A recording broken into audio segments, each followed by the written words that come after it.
My name is Hamid. Today I'm working on this Whirlpool washing machine.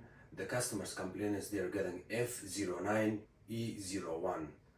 When you're getting this error code, usually it's related to the drain pump.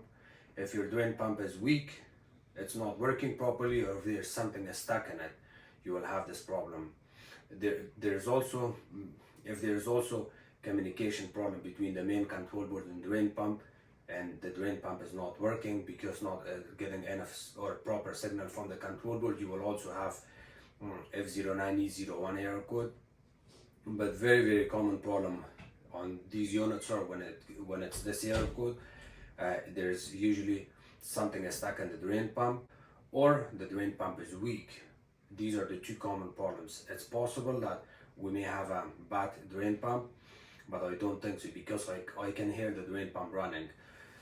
The first thing I went on this unit was, when I got here, I went through diagnostic, and it goes through the filling, agitating, and then spinning and doing its own stuff. But when it went to the drain pump, I think it was number 6 or 7 on diagnostic, the drain pump would make gargling noise, but it would not drain the water. So that's how I knew that maybe my drain pump needs to be cleaned here. And I will show you how to clean this. We got dryer on top of the washer. In a case like this, it's a little bit tricky. The area is also, it's a tight spot, a tight space. I will be able to help you with this. The first thing we want to do is we have to drain the water. The door will not open if it has water in it. So we have to get rid of the water to open. We know that the drain pump is not working. How is it even possible to get rid of the water? When the drain pump is weak or it's not working, even if it's completely dead, of course the door is not going to get open. If the door is not going to get open, there's no way we can do anything. But what you can do is you have to go with plan B. I got my shop vacuum here.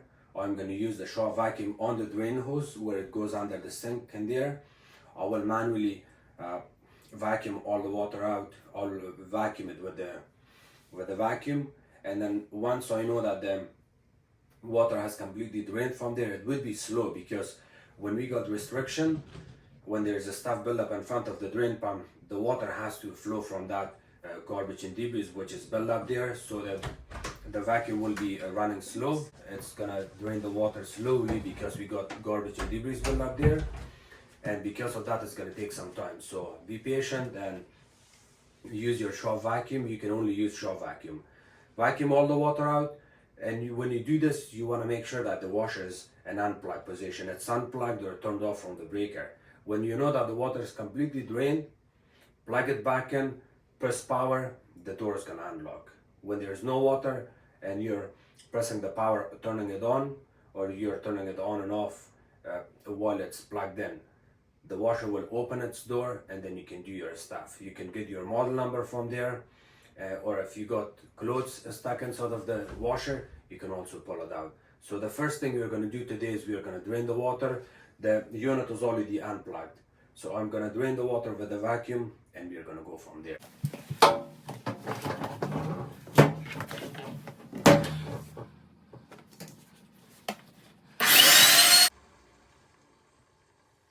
So it's barely pulling the water out. What I'm going to do is I have to go in a different way now. I'll put the hose back in. You can see the washer is filled with water. What I'm going to do is I will pull the washer out with the dryer, and then I'm going to have to open it from the back and use my shop vacuum all the way from the drain pump. In order to pull it out, I added that sheet, and I added some soap in that area, so that way it's going to be more easier to slide it out.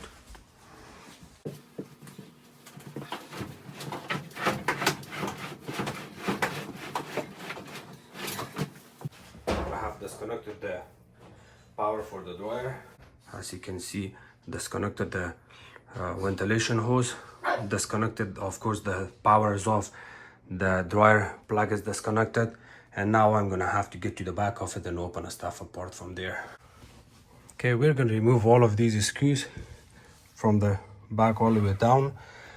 There's one screw here, a couple of screws here, all of those going to the bottom. There's one screw here, and before we remove the screws, we are going to remove these. You have to pull it up from here. You don't have to put this back in, it's not that important. The same thing here. Press on it and pull it out. See, you press on it here and then pull it out. The same thing here. Lift it up, press on it, pull it out.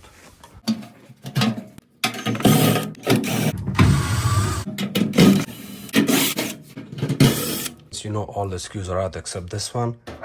Put your hand on the side and push it a little bit to the right, and then it comes out. And you can just slide it out of your way.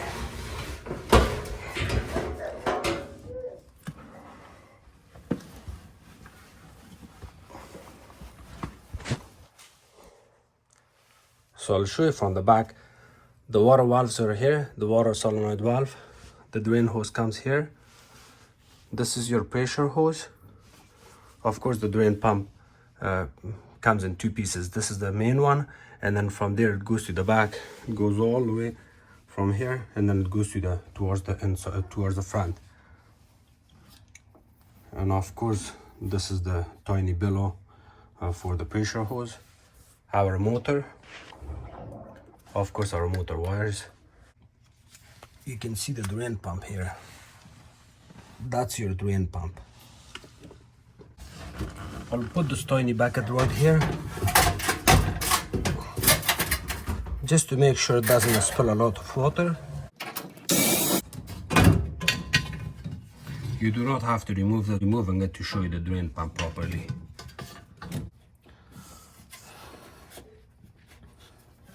So there's water leakage. I'm going to vacuum it at the same time when it's draining. You can see.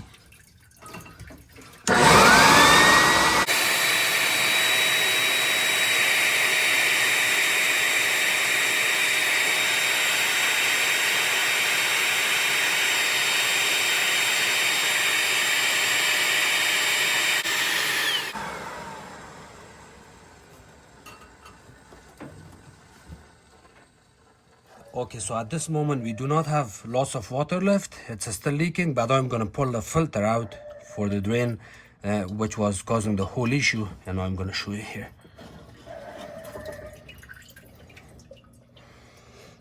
Look at this. Of course, it's going to cause the drain pump to not work properly and overheat.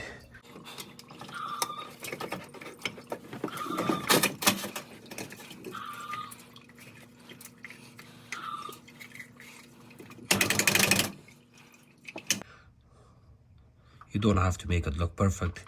The rest of the cleanup is going to be done by the drain pump when it runs. Also, stick your hand inside to make sure you don't feel any socks or anything stuck in there, and then put the filter back in. It goes in this position back in, just like that. Close it back in.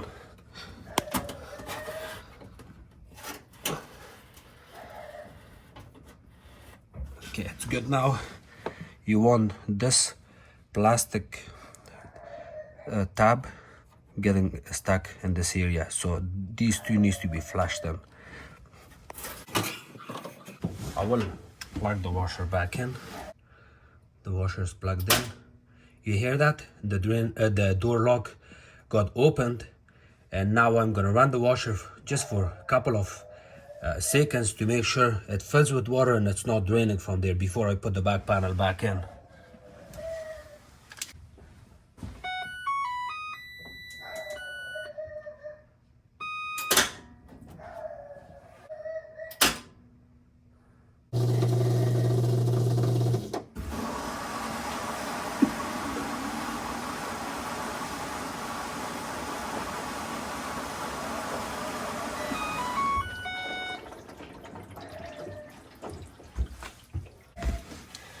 Okay, so at this moment the washing machine has water, which means that the water is going to flow down first.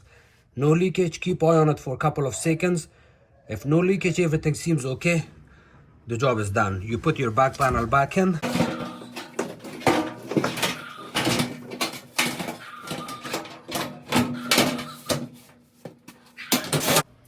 And then you can add the rest of your screws all over the corners, on the left and right, and a couple of them at the bottom. Double check your water lines, because when you pull it out you may cause a little bit of water leakage or it may get loose, so double check it. If there's no water drops, you're good.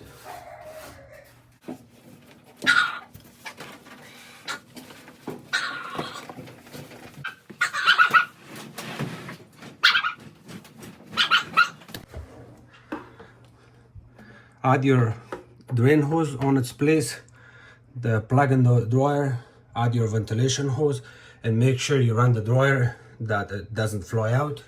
Let me show you the model and serial number. Here's the model and serial number.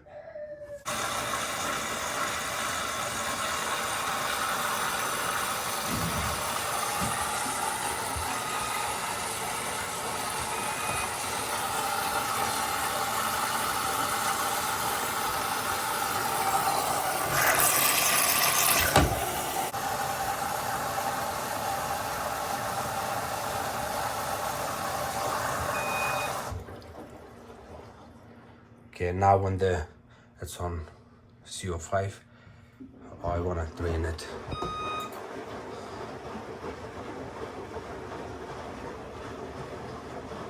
So here the 7 is gonna drain it. Okay.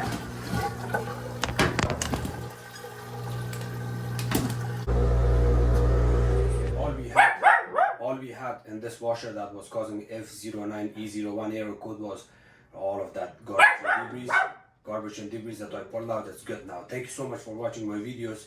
If you guys have any question, please comment below. Don't forget to subscribe to my channel, like my videos, and share it with others. You can also follow me on Facebook. It's called Hamid Appliances Repair. Thank you.